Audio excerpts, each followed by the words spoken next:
Another patriot of the Revolution is gone. Died in Hartford, New York on the 5th instant, so I'm assuming he dropped dead of something.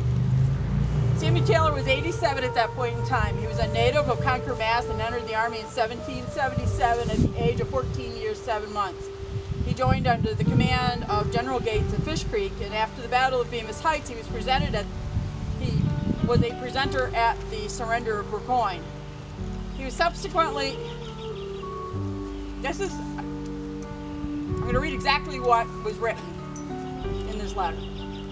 So if the time frame doesn't fit, I don't see how it does, but he was subsequently at Kings Ferry and White Plains and participated in the suffering at Valley Forge.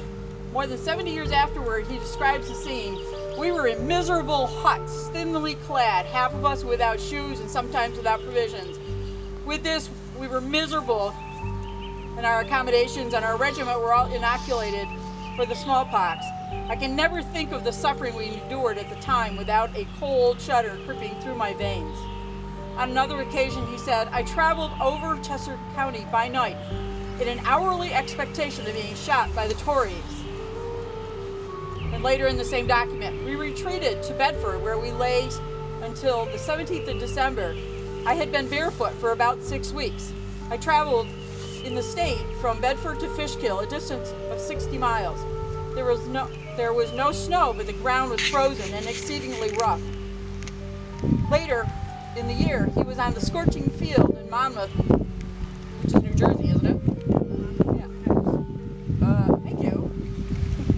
Where many of his companions in arms perished from heat and exhaustion. He was selected by, something doesn't line up. He was selected by General Wayne to take part in the most daring achievement of a revolutionary struggle, the storming of Stony Point. Though a mere lad, he marched side by side with the veterans of the army through the morass and plunged into the abatis, directly under the cannon's mouth, crossed bayonets with the foe at his own quarters, and his voice rang out amid the cheers that announced their triumph. After 3 years of such service, he received an honorable discharge with his pay and the Continental money. Notwithstanding his youth and exposure, he returned to his friends with morals uncontaminated and with altruistic on the peaceful duties of agriculture. He was a farmer. 65 years since he settled in Hartford, in this county, where he was uniformly commended with the respect and esteem of his fellow citizens for his integrity and kindness. Prosperous in his worldly pursuits, he did not forget his obligations to his Creator. He publicly professed the faith of the gospel and died in the fellowship of the Baptist Church, of which he had been a valuable member for the last 15 years. So,